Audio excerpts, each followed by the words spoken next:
In this video, I'm going to talk about takt steering and control and some production principles that you can keep in mind when creating flow in the field. Because again, like we said before, it's one thing to have a takt plan. It's something completely in addition to create flow and maintain that flow throughout. So if you're having difficulties with any of these, please consider some of these solutions when implementing on your site.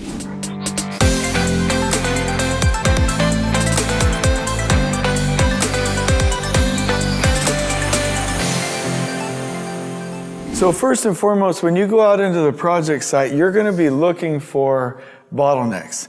So this is clearly explained in the book, but let me just go ahead and draw the scenario that we're talking about here. And I'll just do 2 zones and 3 wagons just to make it simple so that you can see what I'm talking about, okay? So we should have nice, beautiful flow. If you see that there is a trade partner that is always taking longer, and let's say it happens once, right? So you have that overrun, and then it happens again, then they are likely your bottleneck. That doesn't mean they're bad people. That doesn't mean they're doing anything wrong. We have to be really careful with the language we use here because they're probably doing everything right. We may just have something packaged wrong. So this would be the bottleneck that you're seeing in your takt plan from a trade perspective. Now, if you saw that, and let me just go ahead and draw this again, because I don't want to confuse these 2 concepts. If you saw that it was happening to multiple trades inside of one zone, then you know that the zone is the problem. Excuse my sketch, I know it's not exactly symmetrical. But what I mean by this, if this is zone 1 and this is zone 2, and all of these are going fine, but this trade overran, okay, so I'm just going to draw that, and this one overran, right? And this one overran, then you know, hey, there might be a problem with the zone. So we may have a zone bottleneck where it's too complex and we're having difficulty, okay?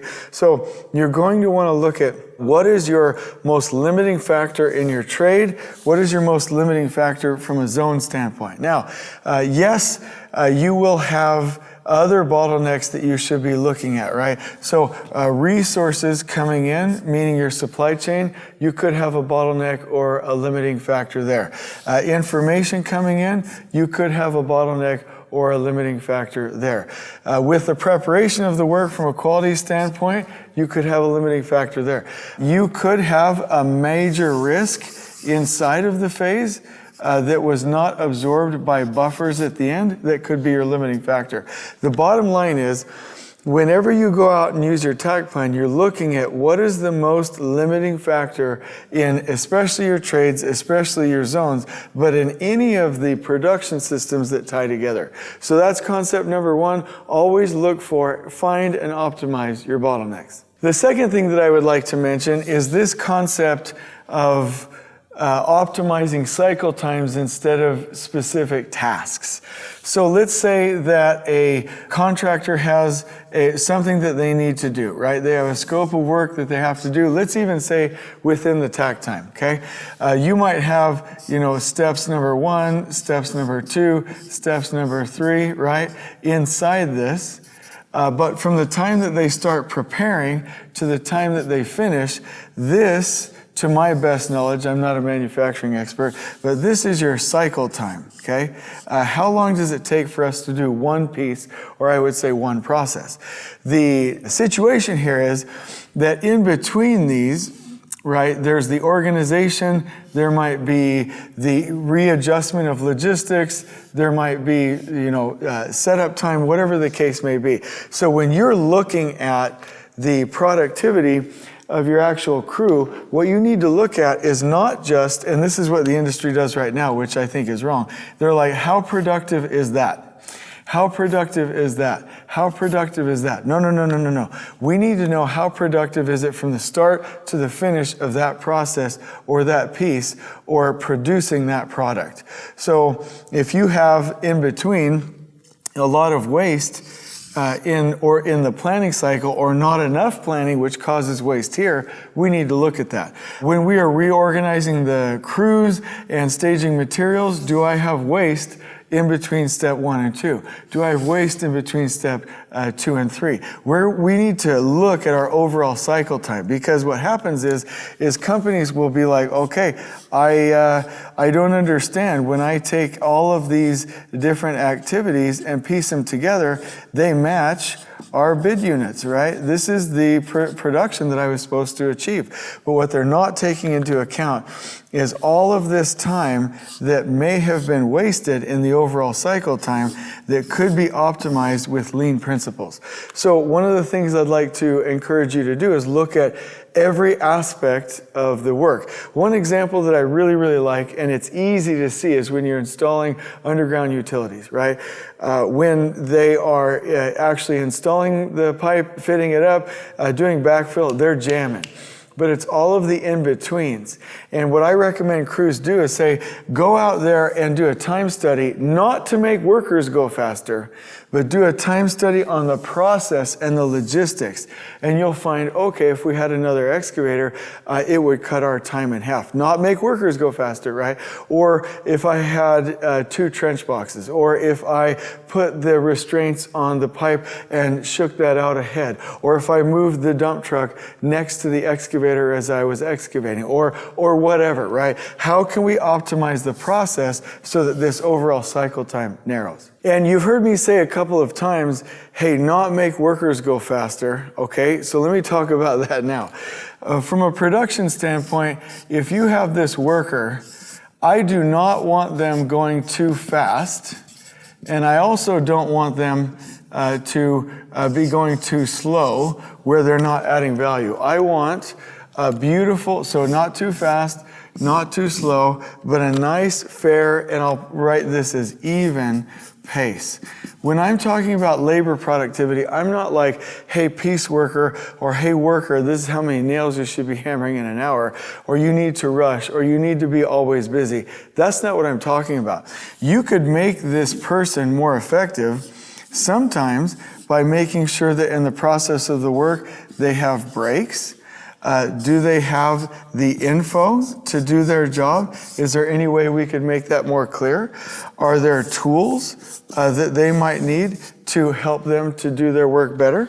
Is there equipment that we can afford that will automate some of this and make their work not only higher quality, but safer and more enjoyable, right? Can I optimize their space to where they have a better place to work? Can I provide training so that they do it better the first time? None of these things are me asking for the worker to go faster. It's not, right? Better info. I didn't ask for fast. Tool, I didn't ask for fast. Equipment, I didn't ask for fast. Space, I didn't ask for fast. Training, I didn't ask for any of those things. The other thing is, and I already mentioned it right here, is time. If you do these things, you're not asking them to go fast, but the overall process will take less time because this person is more supported. So I want to be clear about that. When we're looking from a production standpoint at implementing Takt, we've got to support our workers. It does not mean this. That's selfishness. That's Taylorism. That is only going to slow you down, because when you ask for fast and don't get these, you push, panic, and stress into distress this worker, and they lose productivity, they get themselves hurt, we disrespect people, and we extend the overall duration of the project. One of the other ways that we can support the worker is when they have a task that they are being asked to do, and obviously this is with the foreman, is to work in one piece or one process flow where they have time to plan, they have time to do it, but I'll put B for build, and they have time to finish it. This is going to make sure we have a quality product at the end that's verified, that they've had the right amount of time, that they can finish while they're there, and that they did it based off of a good plan. So this is very, very important if we want to have good productivity and if we want to respect people. And the last concept that I want to go over in this little video here is to talk about variation, okay? The law of the effect of variation is that if you have more variation, your project is going to extend, right? Let me just give you an example. Let's say that we told that concrete crew, hey, stop working on that wall, move over here, right? Hey, that should be simple. 5 minutes, they should be over there. That's what we think. But that's not actually what happens. They need to reroute their materials. They need to move forms. They need to adjust the schedule for the rod busters. They need to cancel concrete placements. They need to readjust concrete placements. They need to schedule the pump. They need to redo their lift rungs and prioritize the next wall. They need to reorient the crew. They need to get different shop drawings. And I could literally sit here and waste your time for about 10 more minutes and talk about at least 150 different things that will ripple variation throughout the whole project site and extend your duration, right? We can't do that. The law here, the law of the effect of variation, also says that as variation reduces, that project deadlines will narrow as well. So we want predictability. The way we get predictability, again, and that's why we do takt planning, is so that that trade can go from zone to zone to zone to zone, doing the same processes. You might have different rooms, different configurations, and different materials in those rooms, but you have some consistency and you can do better, do better, do better, as long as you're doing the plan, do, check, act, or the plan, build, finish, and you're improving as you go. So you want to keep that kind of consistency as much as possible. And that's why I like proper planning with the trades, so that when we plan something and it's highly vetted, we experiment with that on paper, and we know the plan, we stick to the plan, we align everything to the plan, and we're able to succeed and win. Now, there's some lead consultants out there that would say, hey, Jay Money, if you're back here, you can't make too much of a plan out ahead. And they're not right. In construction, the problem we have is you could have an activity out here 8 months in advance, but you have got to schedule a supply chain item to that very same point, and you've got to schedule crews. So we have to manage these intersections way back here. This is not like design or software development where we can turn on a dime. We have got to have good, and I'm going to be very intentional with this, target possible planning, meaning that when you use a takt plan, you know when it's possible to get here. In CPM, you might come up with this garbage predictive plan that says this is when we want it. Well, you can want one in one hand and manure in the other and see which one fills up first. It doesn't matter.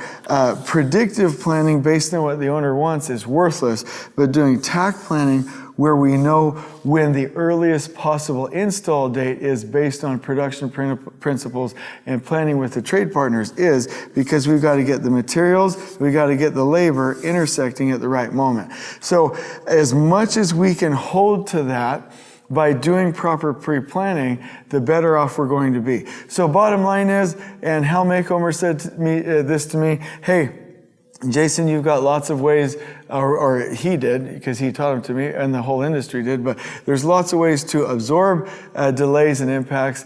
But one of the things that Hal told me is, instead of focusing on how to absorb it, why not just reduce the variation ahead of time so that we can follow our plan?